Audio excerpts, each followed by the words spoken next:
है उपासना कांड के, यही गोपी बनकर के आए थे।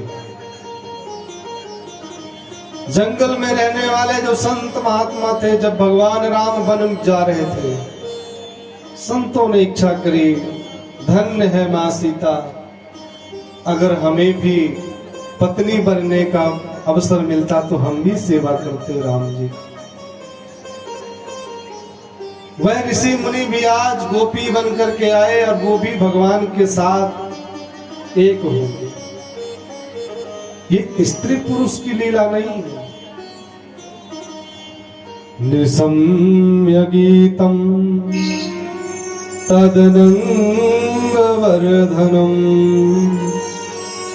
ब्रज स्त्रिया कृष्ण गृहीत मानसा आजग्नुरन्यो न लक्षिद्योद्यमाः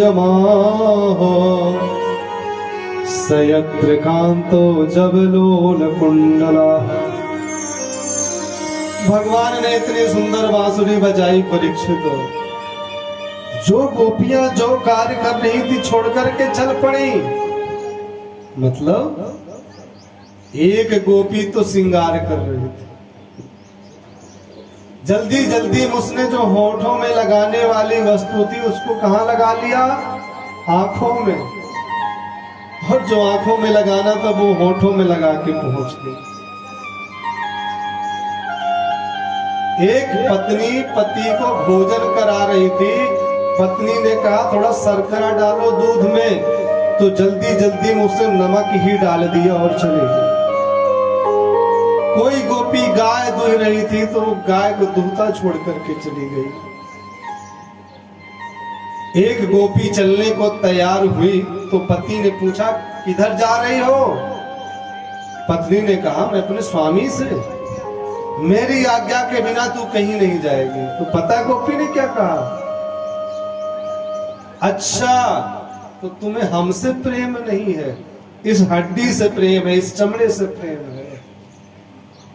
और सत्य मानना परीक्षित, भगवान के वियोग में उसने प्राणों को त्याग दिया और बोला कि तुम्हें हड्डी से प्रेम है, शरीर से प्रेम है, तो ये रहा। और मैं चली, और वो चली गई, शरीर वहीं पड़ा है। भगवान ने आंख बंद करके बांसुरी बजाना शुरू किया था, और भगवान ने जब आंख खोल करके देखा, हजारों गोपियां, लाखों गोपियां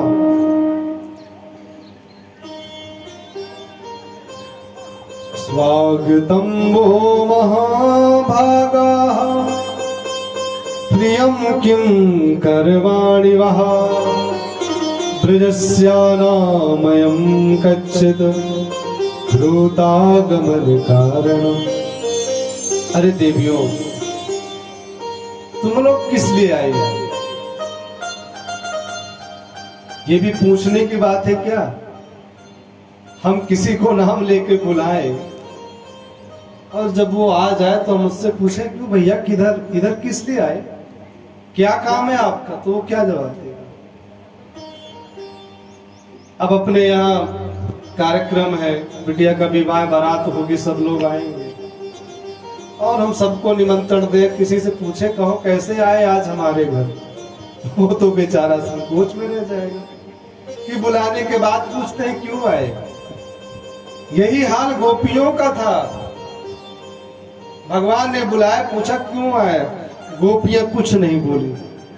तो भगवान ने कहा रजन्येषा घोर रूपा घोर सत्वानि सेविता प्रत्यात ब्रजम में हम स्त्रियम स्त्रियम स्त्री भी सुमध्यमा। तो भगवान ने स्वयं से कहना शुरू किया, अच्छा देवियों अब मैं समझा, तुम लोग रात्रि में वृंदावन का दर्शन करने आई हो। कि शरद पूर्णिमा की रात्रि में वृंदावन कैसा दिखता है, ये बात समझ में है। तो देवियों तुमने देख तो लिया ना, बड़ा सुंदर है, पर रात बढ़ रही है, इसलिए जाओ, अपने अपने घर में चले जाओ और जाकर के अपने अपने पतियों की सेवा करना। जाओ, पतियों की सेवा करो तुम, क्योंकि पति की सेवा में ही सब कुछ है। गोपियां कुछ नहीं बोलती। भगवान ने कहा देखो, जो पत्नी पतिव्रता होती है, पता है उसका क्या परिणाम है। अब गोपियां क्या जवाब दे, तो सुन रही थी बस। बोले देवियों, मैं तुम्हें कथा सुनाता हूं। भगवान ने कहा सुनाओ, सुनने के लिए तो हम आई हैं। भगवान कहने लगे देवी, एक लकड़हारा था, वो जंगल से आया भूखा प्यासा, तो पत्नी ने भोजन कराया। पहले के जमाने में पति जब भोजन किया करते थे तो पत्नियां हवा किया करती थी, और वर्तमान समय में वो काम पंखा करता है। और कई बार ऐसी स्थिति होती है कि पति को स्वयं भोजन बना करके पत्नी को भी खिलाना पड़ता है। लेकिन राज देवियों, एक पतिव्रता स्त्री थी, वो पति को भोजन कराया तो पति ने क्या किया कि उसके सर में ही गोंद रखा, मतलब गोंद में ही सर रखा और सो गया। अब उसने विचार किया, अगर मैं उठ करके जाती हूं तो पति की नींद खुल जाएगी, तो वो बैठी रही और पति सोता रहा। इसी बीच में उसका एक छोटा सा बालक घुटमन घुटमन चलता हुआ एक ऐसे कुंड के पास पहुंचा जहां अग्नि जल रही थी। उसने देखा कि मेरा बालक जा रहा है, पर वो उठी नहीं। क्यों? अगर मैं उठ गई तो मेरे पति की सेवा बाधित हो जाएगी। और वो बालक कुंड में गिर गया। जैसे ही लकड़हारा की आंख खुली, वो उठा, तुरंत दौड़ करके गई तो उस कुंड में भी उसका बालक खेल रहा था। अग्नि नहीं जला सकी। ये पतिव्रता पत्नी का फल होता है। इसलिए जाओ देवियों, जाओ अपने अपने पतियों की सेवा करो। अब गोपियों ने कहा स्वामी, आपने एक कथा सुना दी तो मैं भी एक सुना दूं। बोले हाँ सुना दो देवियों। एक गोपी ने कहना शुरू करा, बोले हम भी पतिव्रता पत्नी की ही कथा सुना रही हैं, आपको सुनना पड़ेगा। भगवान ने कहा बताओ। एक गोपी ने कहना शुरू किया कि पति पत्नी थे, पति का अपने गांव में बड़ा अच्छा व्यापार चलता था। अब समय ऐसा आया कि व्यापार बंद हो गया, तो पति ने कहा देवी अब गांव में व्यापार चल नहीं रहा, मुझे किसी नए शहर में कहीं दूर जाना पड़ेगा। पत्नी ने कहा कि स्वामी मैं भी चलूंगी आपके साथ में। तो उसने कहा कि नहीं देवी, कौन कैसे क्या अनजान शहर में तुम्हें नहीं ले जाऊंगा। तो बोली फिर आपकी सेवा कैसे करूंगी। तो पति ने कहा कोई बात नहीं, उसका एक ऑप्शन है, विकल्प है।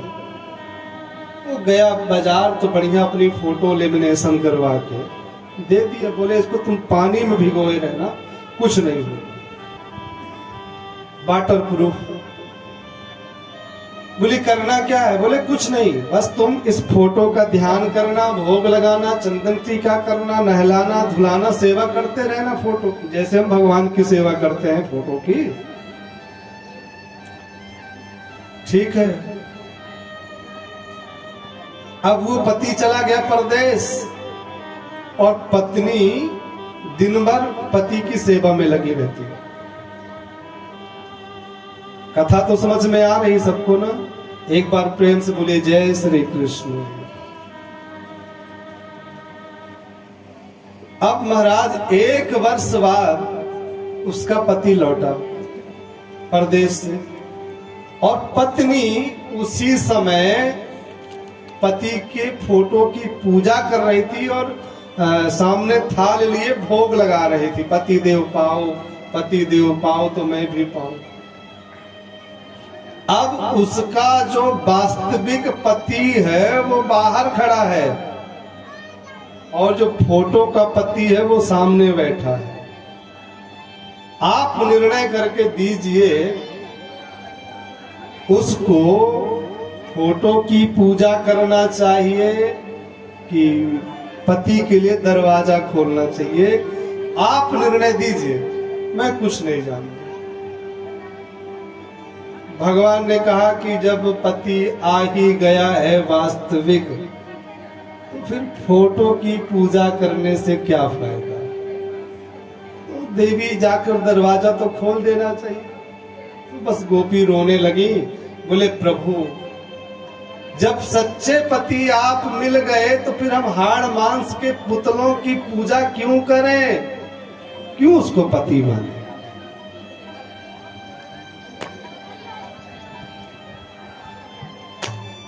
ऐसे बर को क्यों बरे जो जन्मे और मर जाए, भरभरिए गोपाल जी जासे जुड़ के जन्म अमर हो जाए। इसलिए हम सब जानते हैं मीरा भक्त हुई, उन्होंने यही कहा था कि अगर मैं हाड़ मांस के पुतले को पति बनाऊंगी तो या तो वो मर जाएगा या तो मैं, मरना तो सबको है लेकिन कोई भरोसा नहीं।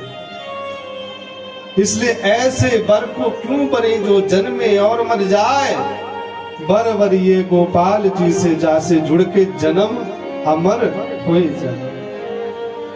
आइए एक पंक्ति गाते हैं। मेरे तो गिरधर गोपाल, मेरे तो गिरधर गोपाल, मेरे तो गिरधर गोपाल, मेरे तो गिरधर गोपाल।